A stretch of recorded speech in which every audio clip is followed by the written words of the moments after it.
Nelson Rolihlahla Mandela was born in Vezo, deep in the heartland of the Transkei, on July 18, 1918.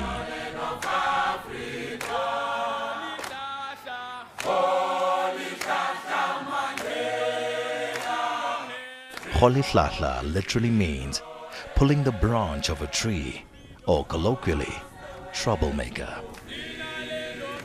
When I went to school, the lady teacher, Miss Mdingane, asked, "What is your name?" I told her my African name, Rolihlahla. She says, "No, I don't want that one. You must have a Christian name." So I say, "No, I don't have one." She says, from today you are going to be Nelson.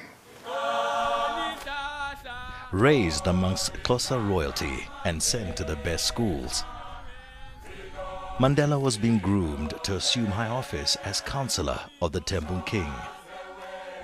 But he chose to defy his fate and fled to Johannesburg in 1941. Exposed to the harshness of apartheid's laws, his pride took a knock.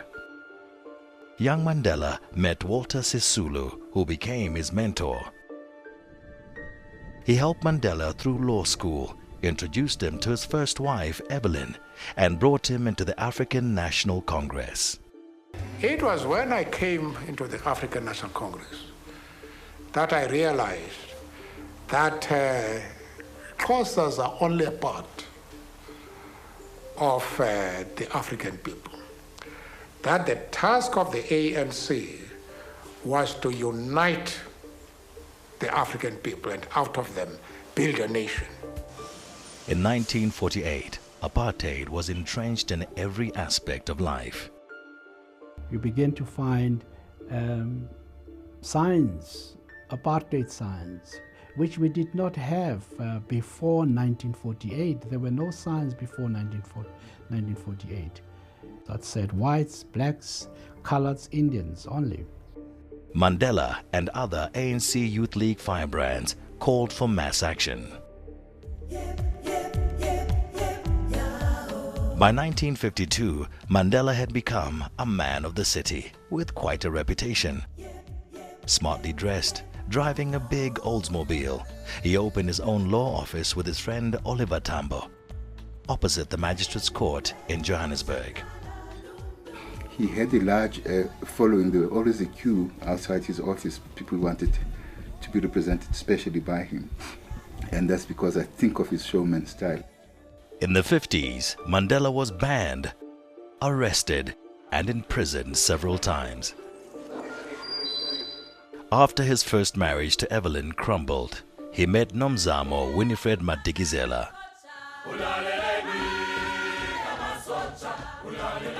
Probably just looked at her and loved her for her looks at the beginning, but probably as he got to know her, realized that there was something much deeper in Winnie. But there was no time or money for a honeymoon. The 1960 Sharpeville massacre had marked the end of passive resistance. Once acquitted from the treason trial, Mandela went underground to plan for the armed struggle.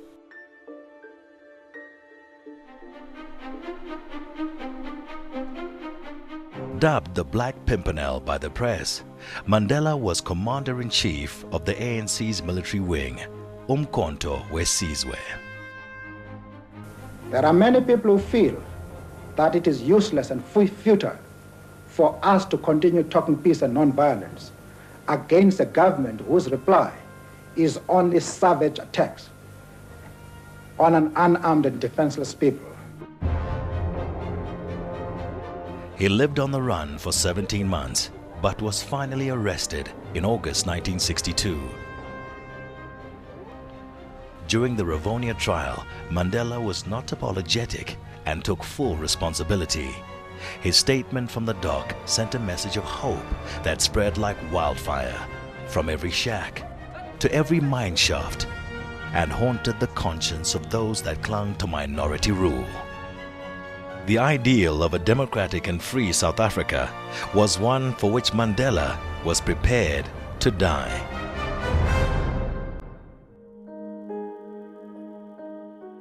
Sentenced to life imprisonment, Mandela was sent to Robben Island, a place of banishment where it was hoped that he would be forgotten. But in prison, Mandela had time to reflect and study the enemy.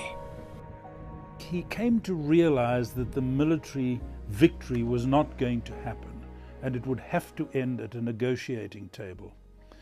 Therefore, he had to know his adversary, had to get into his adversary's head. And what he did quite deliberately was to start studying Afrikaners. That experience over all the years he was there was a great humanizing process. It was an educational process for him. From this understanding, Mandela's remarkable spirit of reconciliation was drawn. He discovered that there was a way to break down the walls of prejudice through negotiation rather than confrontation. On the outside, international pressure calling for his release was mounting.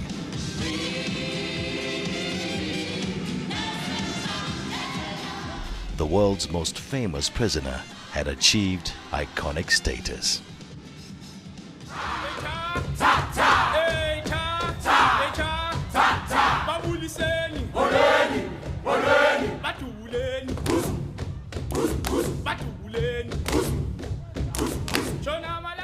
"27 years later, on the 11th of February 1990, Mandela walked free. The nation watched, transfixed.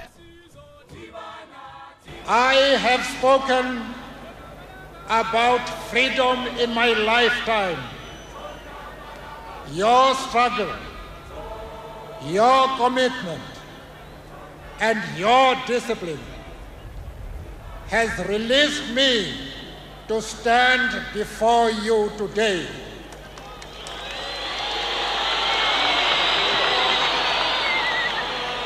Africa, Mayibuye, Amandla.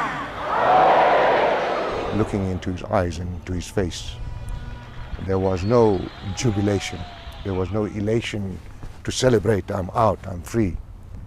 There was a great somberness about him, and I think that for me, he was conveying a message that we are now into a serious bout of having to push for negotiations, and with a serious challenge of how to make it successful. Once the euphoria died down, a daunting task lay ahead. South Africa was on the brink of civil war and faced massive debt. While the townships ran with blood, Mandela and the government sat down to talk. After drawn-out negotiations and many setbacks, they reached a compromise. Apartheid was over. On April 27, 1994, Mandela voted for the first time in his life. During his inauguration, the country's first democratically elected president radiated calm.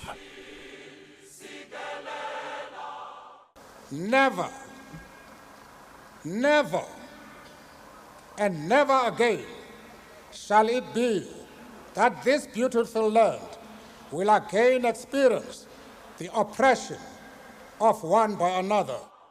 His priority, nation building and reconciliation. I have to think it through my brains, not through my blood. Mandela understood that to ensure a peaceful transition to majority rule, he had to win over the powerful minority. He was the master of the symbolic gesture. There was, of course, his appearance at the World Cup, having tea with the widow of the creator of apartheid, Hendrik Verwoerd, his wife. Hearing of the Truth and Reconciliation Commission. He also established the Truth and Reconciliation Commission, which became the instrument for healing. Ordinary South Africans are determined that the past be known, the better to ensure that it is not repeated. They seek this, not out of vengeance, but so that we can move into the future together. Mandela surrendered power gracefully in 1999 after serving just one term. Driven by an almost limitless love for life and people, he refused to retire. It is no use talking about democracy, stability, if people cannot put food in their stomachs. The Magic of Madiba not only wooed and won over a divided nation, but charmed the world. World leaders, celebrities, and sporting legends sought his company, and few could say no when Mandela called.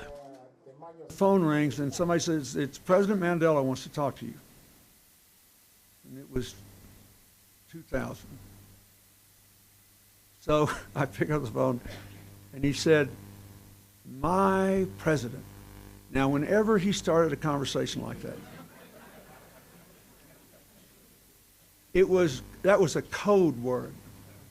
That was code for, I am about to ask you to do something you do not want to do. And you are about to do it.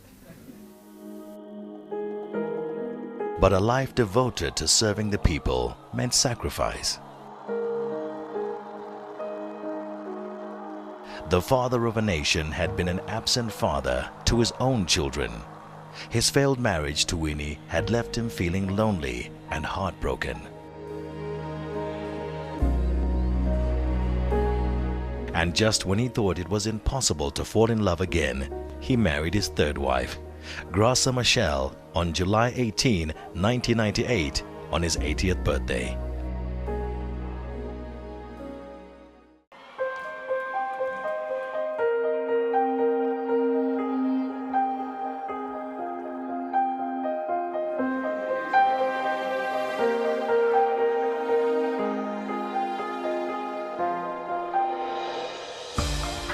Much has been written about the life and leadership of Nelson Mandela. Some have attempted to separate the man from the myth. Mandela was not a saint, but as he reminded us, a sinner who kept on trying. An ordinary man who had become a leader because of extraordinary circumstances. I would like it to be said, here lies a man who has done his duty on earth. That is all.